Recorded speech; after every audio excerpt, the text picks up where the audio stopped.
Hello student, evolution का lecture number 7 है। आज हम लोग पढ़ेंगे हार्डी-विनबर्ग लॉ या जेनेटिक इक्विलिब्रियम के बारे में, और लास्ट में ह्यूमन इवोल्यूशन के बारे में पढ़ेंगे जितना एनसीईआरटी में दिया हुआ। पिछले लेक्चर में हम लोग पढ़े थे म्यूटेशन थ्योरी, नियो डार्विनिज्म के बारे में, natural selection and type of natural selection.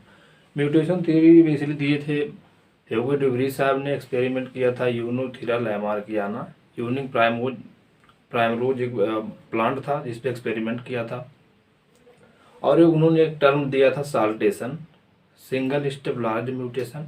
उसके बाद आया नियो डार्विन जो मॉडर्न सिंथेटिक थ्योरी, उसमें उन्होंने बताया कि इवोल्यूशन का जो यूनिट होता है वो पॉपुलेशन होता है, ना कि स्पीसीज। ओके, तो आज हम लोग पढ़ेंगे Hardy-Weinberg law equilibrium.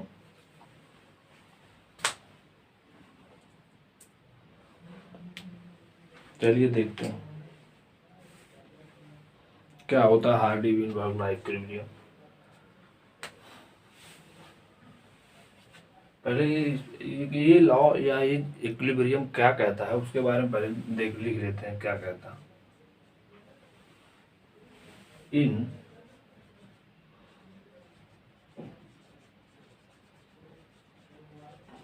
Random mating population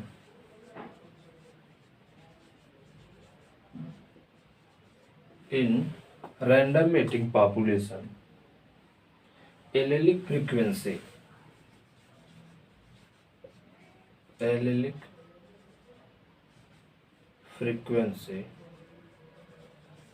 in random mating population allelic frequency in a population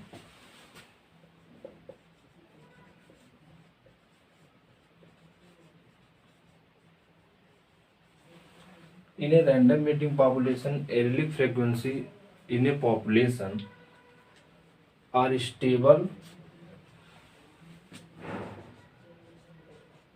stable and constant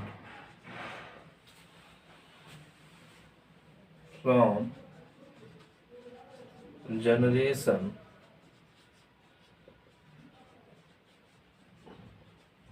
after generation। Basically ये लॉ क्या कहता है, किसी भी रैंडम मेटिंग पॉपुलेशन के अंदर जो एलेलिक फ्रीक्वेंसी होता है, एलेलिक मतलब होता है alternative form of gene. Allele का मतलब होता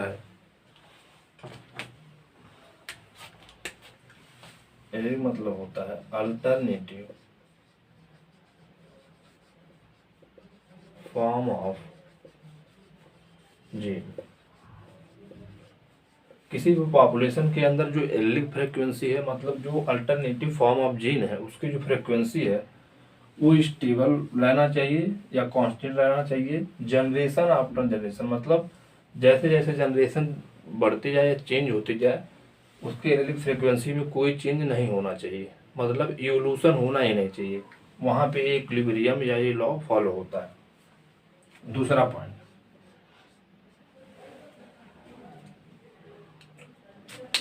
total number of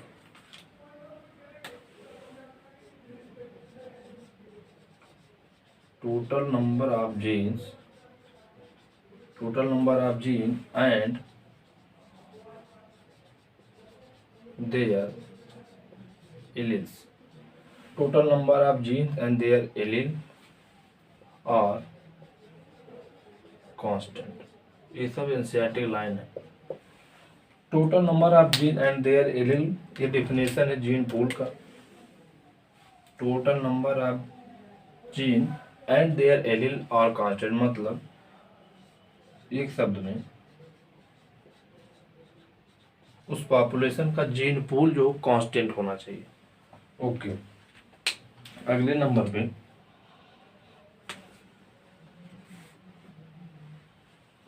sum total of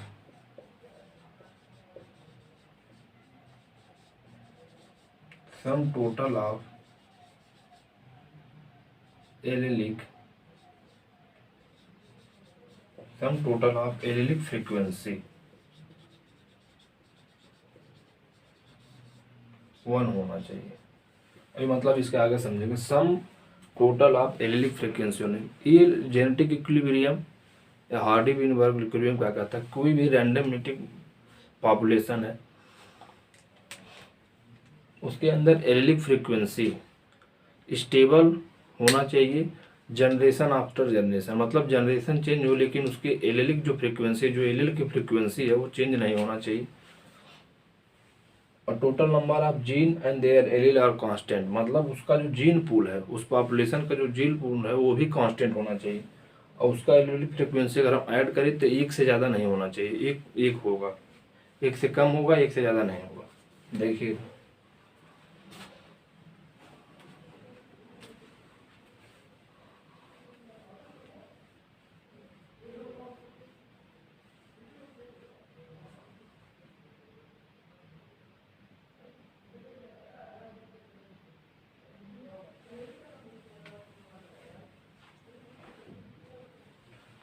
मतलब ये सारा जीन फ्रिक्वेंसी या एलिक फ्रिक्वेंसी के ऊपर डिपेंड कर रहा है। तो इसमें 2 पॉइंट हम कह सकते हैं। इसका जो सिग्निफिकेंस है,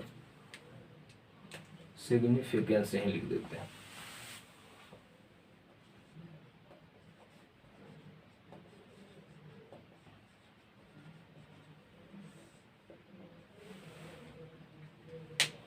We can calculate the gene allelic frequency.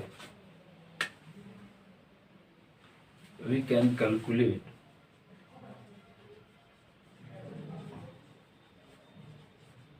gene frequency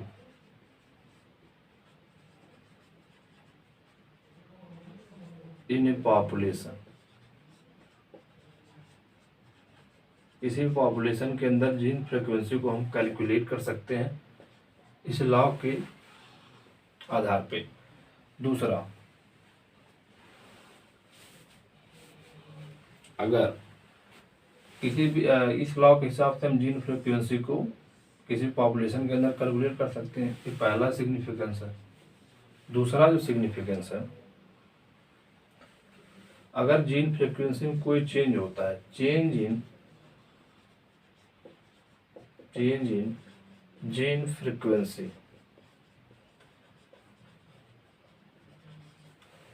इसका मतलब ये सब फेल हो रहा है, मतलब change in gene frequency indicate करेगा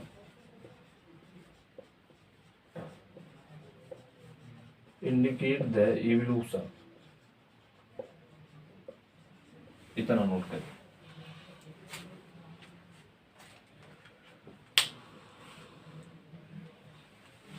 ओके, दिख रहा है पूरा।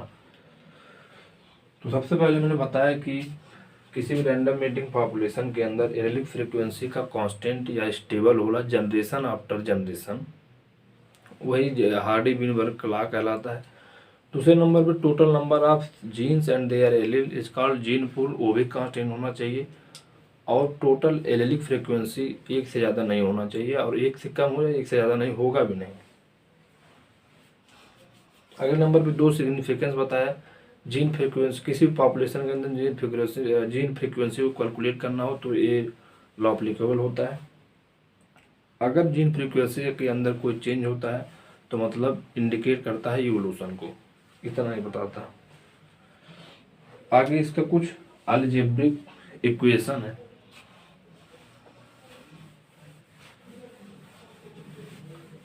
एक दो न्यूमेरिकल भी करवाएंगे इस पे। मतलब 3 पॉइंट बताए, 2 सिग्निफिकेंस बताए जीन फ्रिक्वेंसी कैलकुलेट करने में, और जीन फ्रिक्वेंसी का अगर कोई चेंज आ रहा है तो इंडिकेट करेगा पॉपुलेशन को। इक्वेशन,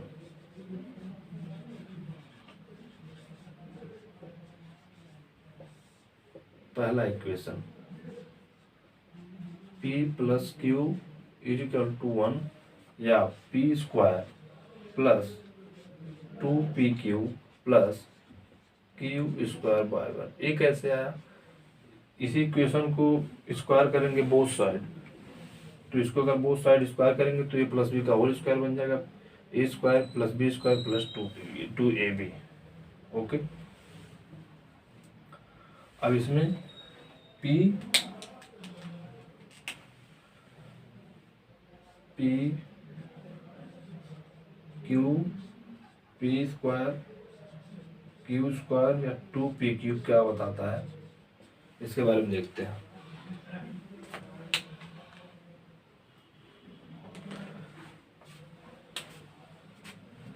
p क्या बताता है, फ्रीक्वेंसी ऑफ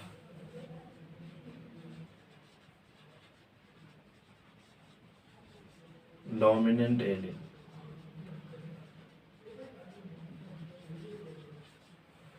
क्यू बताता है frequency of recessive Elin.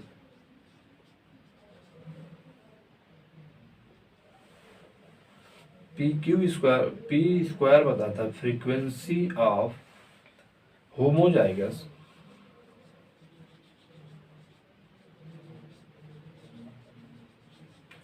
Dominant individual.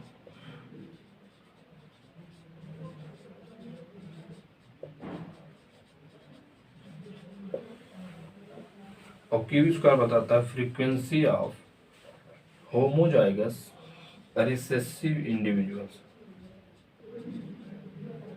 Okay. और 2p क्यू बताता है frequency of heterozygous individual.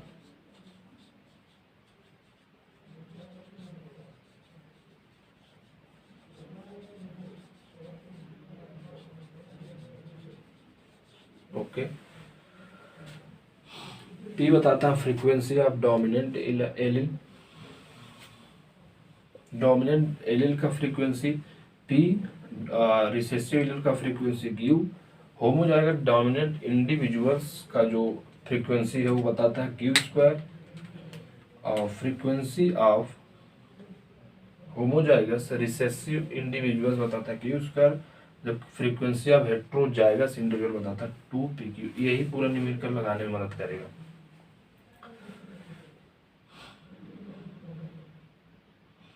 Okay, जरा देखिए।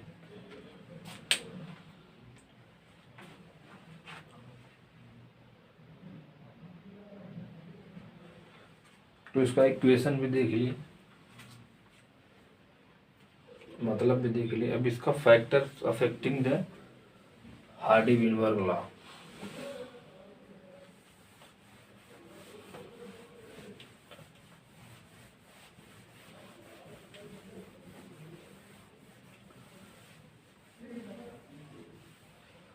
फैक्टर्स अफेक्टिंग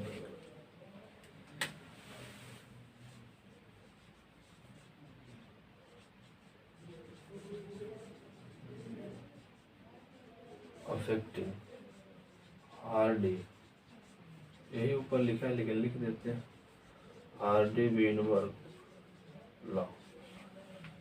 मेनली 5 फैक्टर हैं। एनसीईआरटी में जो दिया है एग्जैक्ट उसी को लिख देते हैं। पहला है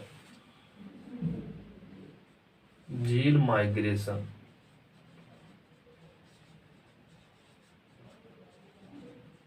या जीन फ्लो।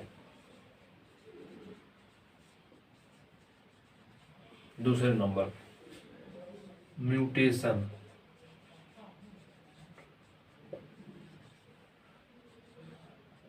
तीसरा जेनेटिक रिकॉम्बिनेशन।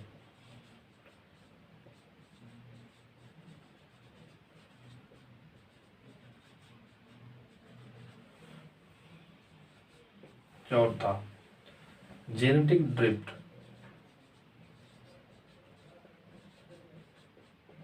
ये सारी इवोल्यूशन के लिए जिम्मेदार है। पांचवा natural selection.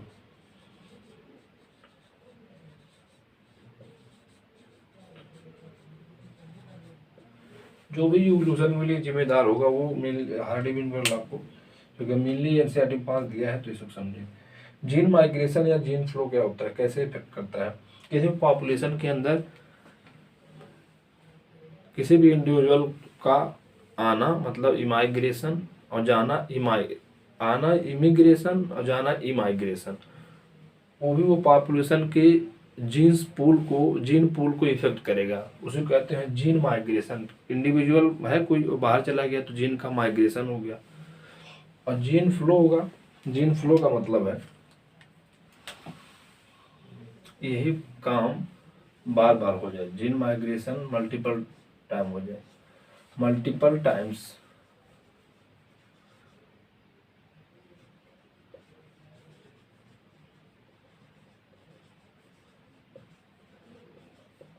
Gene migration multiple time gene migration हो जाए तो जीन फ्लो का। म्यूटेशन तो समझ रहे क्या होता है, sudden change in genetic material, sudden change in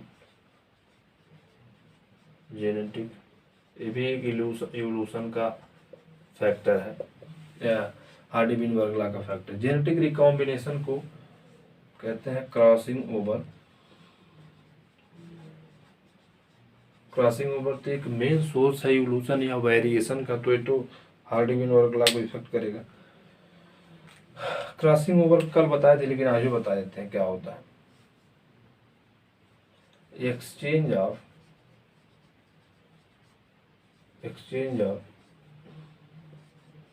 genetic material, exchange of genetic material, non-sister chromatid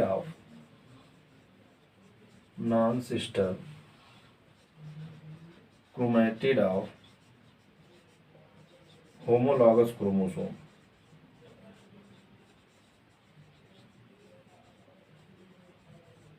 chromosome.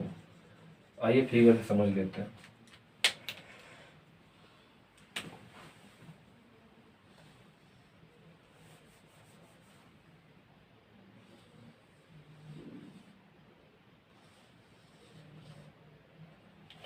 एक क्रोमोसोम ए है,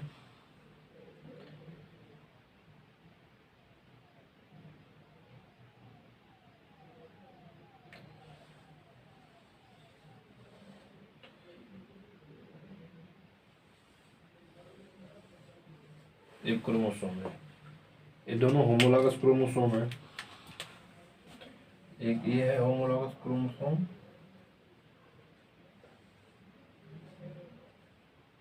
ये दोनों आपस में, एक नहीं, ये दोनों आपस में होमोलॉगस क्रोमोसोम है।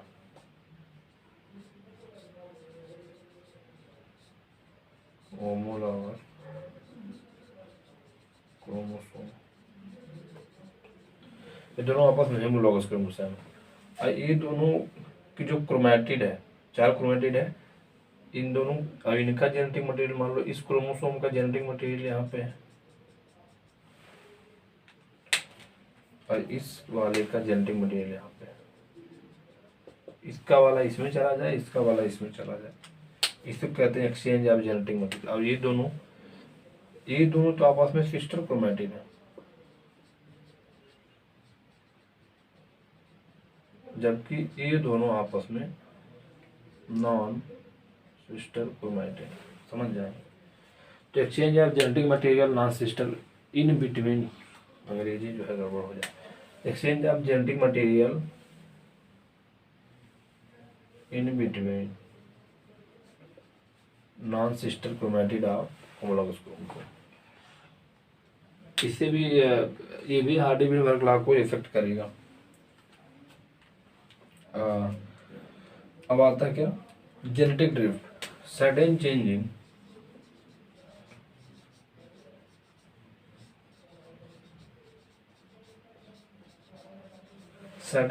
इन जीन पूल,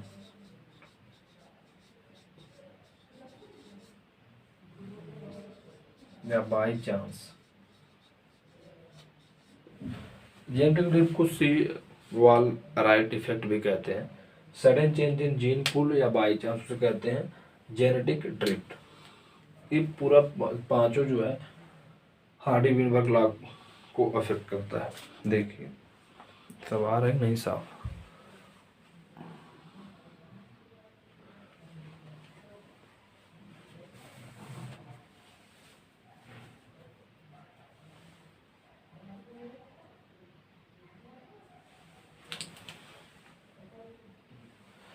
तो अभी एक क्वेश्चन आया हार्डी-विन-बर्गला का, इसे ट्राई कीजिए। तो क्वेश्चन क्या है, ये particular locus frequency of ALL 0.6 capital A 0.6 at that of small A 0.4। ये नहीं पता था तब भी हम जान जाते, क्योंकि हम लोग देखें P प्लस Q बराबर 1, और डोमिनेंट वाले का अगर 0.6 दे देता तो Q वाले नहीं निकल जाता, निकल जाता 1 माइनस 0.6 कर देते तो 0.4 हो जाता, लेकिन दिया है। तो what would the frequency of heterozygotes in random mating population at equilibrium. एक लाइन का सवाल है, सिर्फ एक सिंगल लाइन का, ये समझ लो। ए और स्मॉल के कैपिटल ए स्मॉल के टर्म में हमने बताया था पी और क्यू भी। ए है 0.6, स्मॉल ए है 0.4। हेट्रोजाइगस पूछा है तो पी स्क्वायर वाला तो होमोजाइगस है, क्यू स्क्वायर वाला है होमोजाइगस से, बचा 2pq। ये हेट्रोजाइगस वाला बताया तो फ्रीक्वेंसी ऑफ हेट्रोजाइगस इंडिविजुअल्स।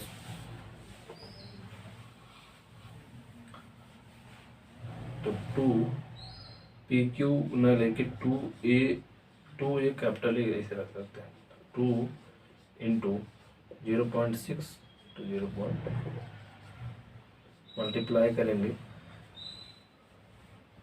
तो आ जाएगा 0.48।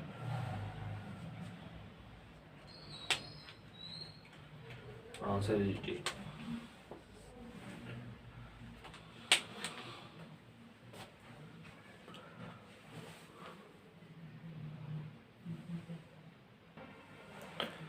तो कंप्लीट हार्डी-वीनबर्ग लॉ को हम पढ़े, उसमें एक न्यूमेरिकल भी किया है कि APM 2005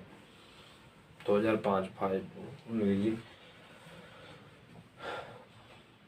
अब देखेंगे ह्यूमन इवोल्यूशन का। सबसे पहला पॉइंट ह्यूमन इवोल्यूशन का, स्टडी ऑफ ह्यूमन इवोल्यूशन।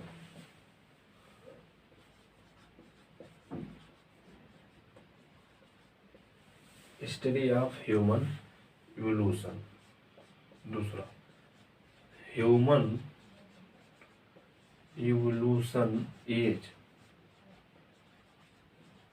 को किस इपॉक में हम पढ़ते हैं, ये पूछ रहा है। अगला, क्लास, ऑर्डर, और एक पॉइंट है few fossils of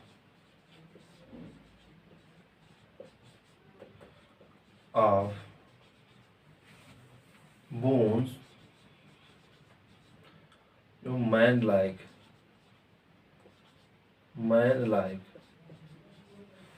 discovered in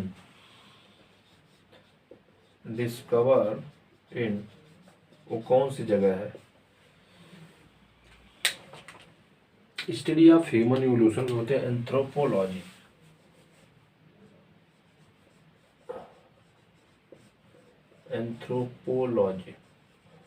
दूसरा, ह्यूमन इवोल्यूशन एज को हम प्लीस्टोसीन एपॉक में हम स्टडी करते हैं।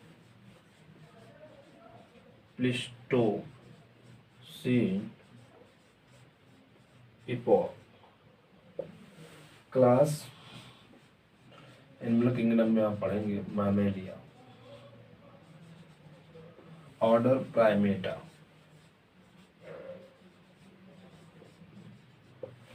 few fossils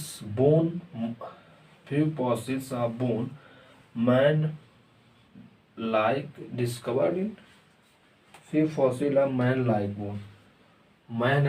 bone few fossils of man like bone, ये अंग्रेजी तो इसी तरह से bone discovered in एक इथियोपिया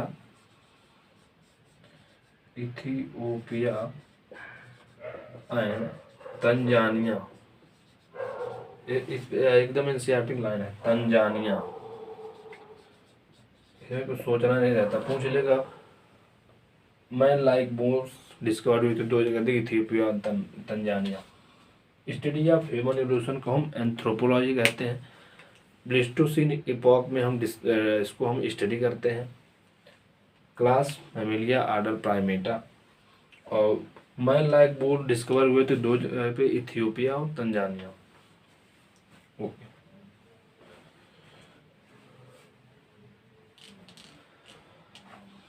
अब जो ह्यूमन इवोल्यूशन का जो एक क्रम है, कैसे कैसे ह्यूमन इवॉल्व होता गया शुरू से लेके लास्ट तक, पहले कैसे कैसे इवोल्यूशन हुआ उनका डायरेक्ट पहले नाम लिख देते हैं, फिर उनका कैरेक्टर, क्या क्या उनके कैरेक्टर थे, जो एनसीईआरटी में दिया है स्पेशली उसको ही लिखेंगे बस।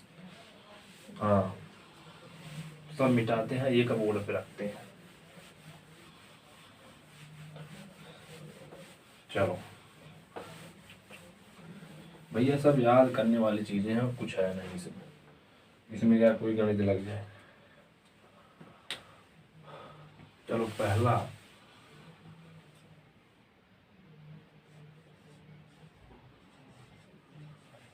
ड्रायोथेकस। अगला रामाथेकस। ड्रायोथेकस रामा। ऑस्ट्रेलो ऑस्ट्रेलोपथेकस।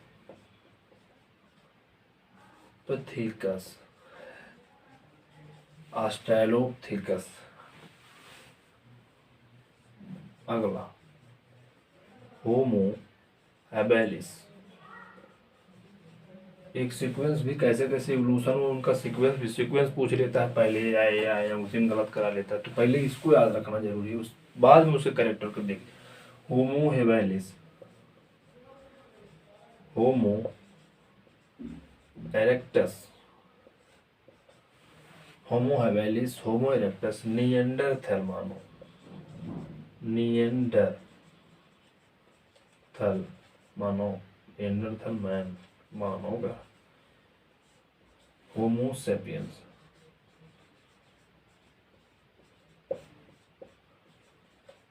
और उसके बाद मॉडर्न डे होमो सेपियंस, मतलब होमो सेपियंस सेपियंस।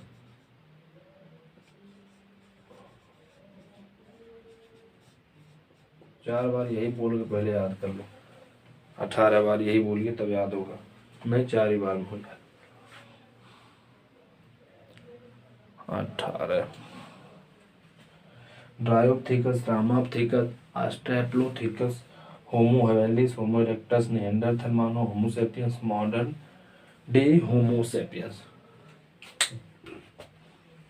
तो सबसे पहले हम इन दोनों, इसका भी पहले इन दोनों का कैरेक्टर को लिख लेते हैं। 1 2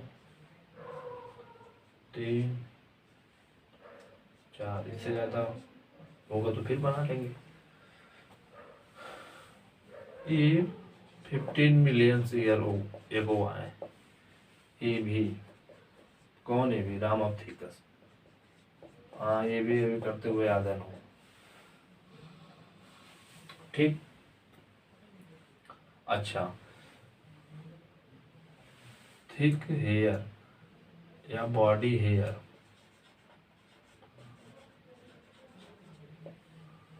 इनके ऊपर भी बॉडी हेयर था, इसी में डर है मतलब वॉक लाइक गोरिल्ला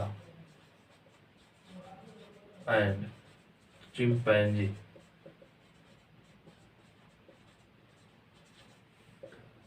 ये भी सेम वाट, लिखने में मजा आ रहा है ना, इसलिए 2 बार लिखा है। नहीं लिख लेने याद हो जाएगा। Walk like gorilla and chimpanzee, बस एक डिफरेंस है, उसको हम लाल से लिखेंगे। मोर एप लाइक ड्रायोथेकस वाले थे, जबकि रामाथेकस वाले मोर मैन लाइक।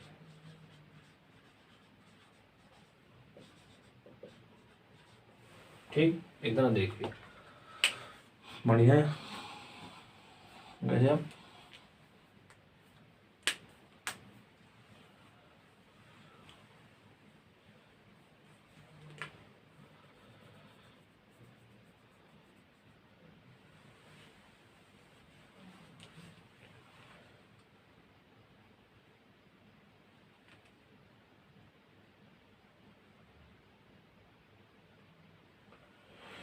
उसी बगल में ऑस्ट्रेलोथेकस का भी देख लेते हैं।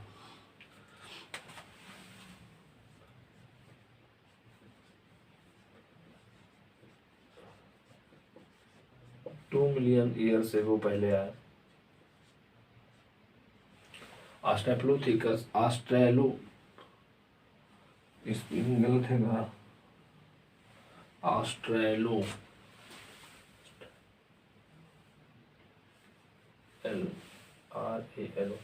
ऑस्ट्रेलोथेकस 2 मिलियन ईयर पे वो है। इनका जो फॉसिल्स है east Africa,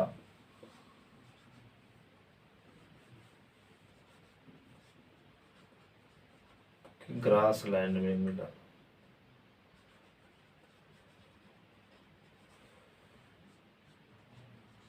hunting by stone weapons, पत्थर के हथियार।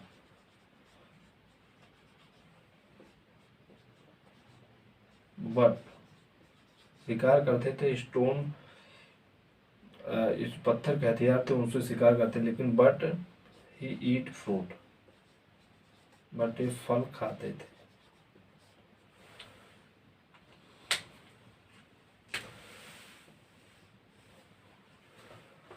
देख लीजिए।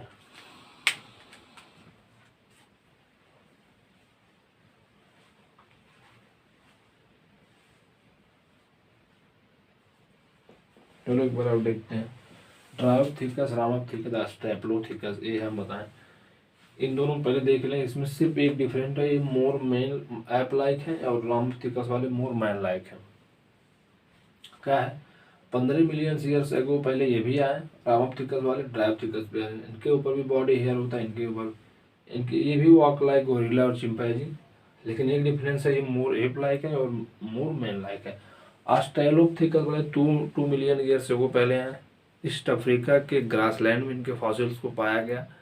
ये पत्थर के हथियार, स्टोन्स वेपन बनाते थे, उससे हंटिंग करते, शिकार करते थे, लेकिन वो फ्रूट खाते थे। बस अब सिर्फ बचा होमो वेलिस, होमो इरेक्टस, निएंडरथालमानो, होमो सेपियंस, मॉडर्न होमो सेपियंस। एक साथ इनको लिखेंगे, देखिए।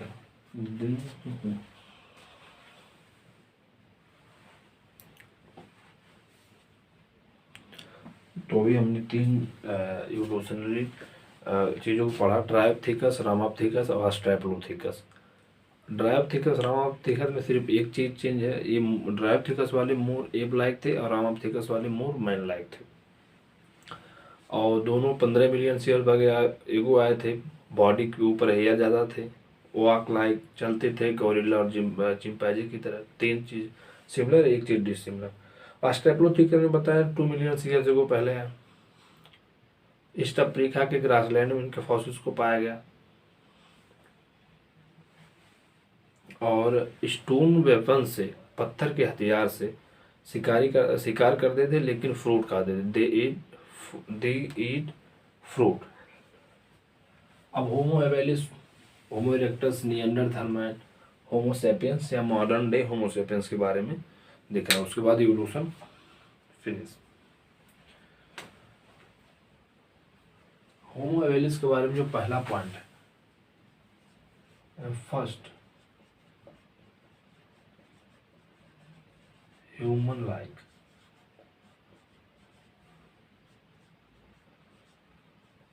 ब्रेन कैपेसिटी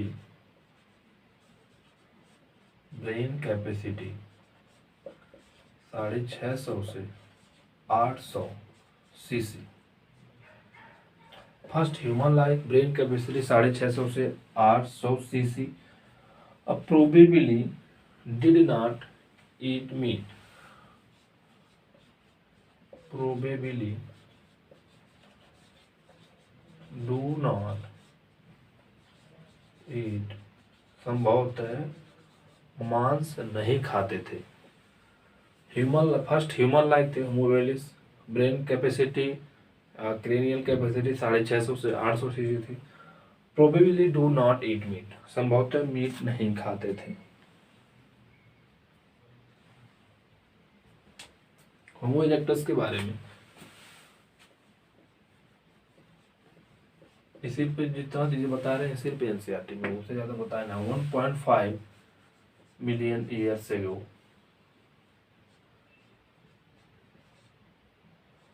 और ब्रेन कैपेसिटी 900 सीसी, फॉसिल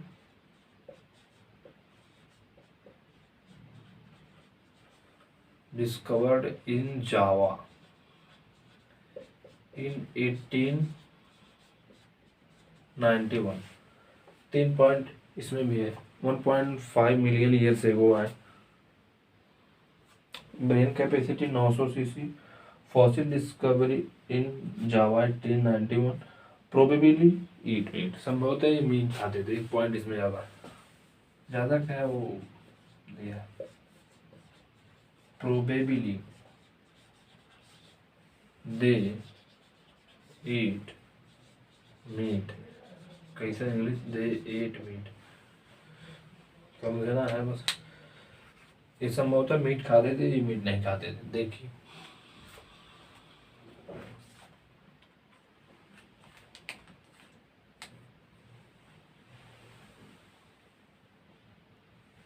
देखिए, first human like Homo habilis, brain capacity 650-800 CC, probably do not eat meat, संभवतः मीट नहीं खाते थे। होमो इरेक्टस 1.5 मिलियन ईयर हो पहले है, brain capacity 900 CC, fossil discovered in Java 1891 1891 में, अब probably they eat meat, probably they eat meat, संभवतः मीट खाते थे। निएंडरथल मानव का जो ब्रेन कैपेसिटी है वो 1400 सीसी है। Brain capacity 1400 CC.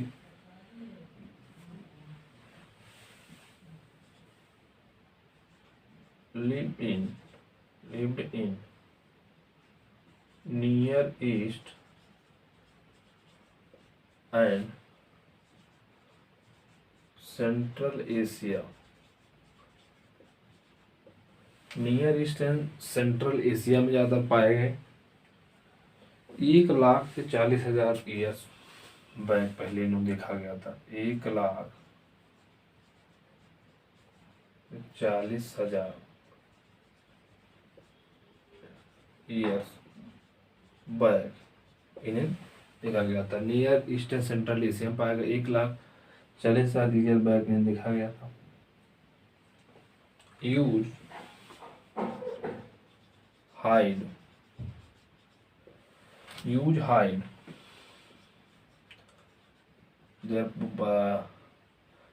hide their protection of body, used hide for protection of body, चमड़ा का इस्तेमाल करते थे बॉडी की सुरक्षा के लिए।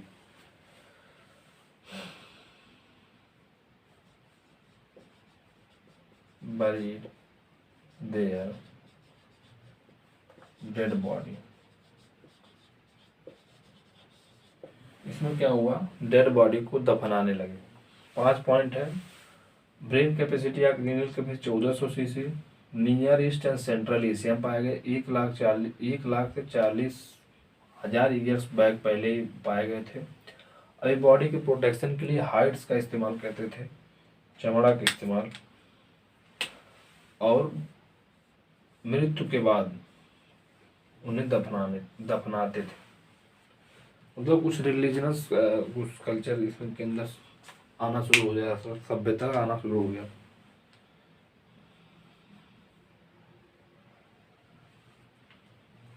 होमो सेपियंस के बारे में 2 पॉइंट सिर्फ है। Arrows in Africa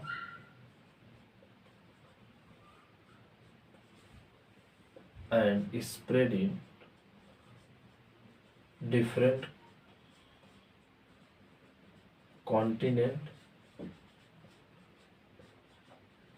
and different races।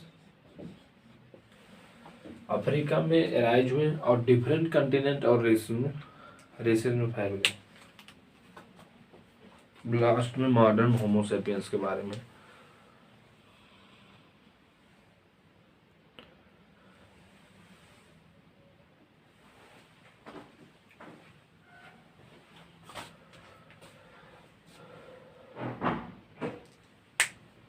तो मॉडर्न होमोसेपियंस के बारे में 75,000 से 10,000 ईयर्स एगो पहले आए थे और 18,000 ईयर्स हो गए प्री हिस्टोरिक की मतलब गुफाओं का डेवलपमेंट देखा गया और 10,000 ईयर बैक एग्रीकल्चर और ह्यूमन सेटलमेंट स्टार्ट हो गया।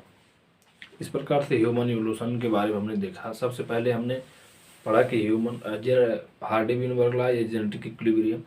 उसके बाद हमने पढ़ा ह्यूमन इवोल्यूशन के बारे में। उसके स्टडी को हम कहते हैं एंथ्रोपोलॉजी। प्लीस्टोसीन इपॉक्स में हम उसको स्टडी करते हैं। कुछ फॉसिल्स से जो बोन थे मैन के वो मिले थे इथियोपिया और तंजानिया में। ओके, उसके बाद हमने इवोल्यूशन के शुरू करते हुए देखा तो सबसे पहले ड्रायोथेकस, रामाथेकस, ऑस्ट्रेलोपिथेकस। उसके बाद आया होमो हेबिलिस, होमो इरेक्टस, निएंडरथैल। उसके बाद आया होमोसेपियंस, फिर मॉडर्न डे होमोसेपियंस। ऐसे ऐसे देखते हैं तो हमने क्रेनियल कैपेसिटी एक चीज़ हमने ध्यान नोटिस किया होगा कि होमो हेबिलिस में 650 से 800 सीसी क्रेनियल कैपेसिटी थी। फिर होमो इरेक्टस में आया 900 सीसी आई। फिर निएंडरथैल में आया 1400 सीसी आई। इस प्रकार से जब ह्यूमन इवोल्यूशन को हम देखते हैं,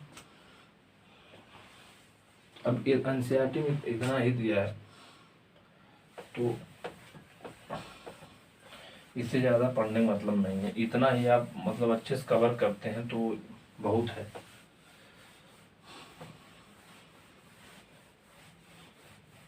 ड्यूरिंग ह्यूमन इवोल्यूशन दो चीज़ हमें देखने को मिली है।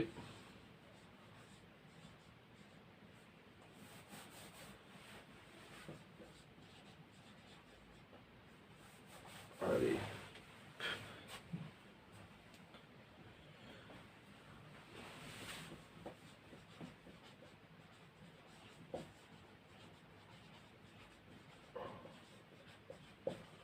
During human evolution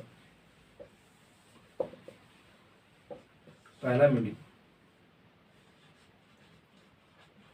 increase cranial capacity. दूसरा बाईपैडल लोकोमोशन। अब एनसीईआरटी कहीं जिद नहीं करती है इसकी कि पहले 4 पैरों पर चढ़ते थे अब 2 पैरों पर चलने लगे, लेकिन पहले 4 पैरों पर चलते थे उसके बाद 2 पैरों पर चलने लगे तो वही बाईपैडल लोकोमोशन। क्रेनियल कैपेसिटी इंक्रीज हुई ड्यूरिंग ह्यूमन इवोल्यूशन के दौरान और 4 से 2 पैरों पे ये सब लोकोमोशन करने लगे। ओके, इस प्रकार से ह्यूमन इवोल्यूशन वाला पूरा खत्म होता है। इस प्रकार इवोल्यूशन भी पूरा कंप्लीट हो गया। इसके बाद हम पढ़ेंगे जेनेटिक्स। ओके।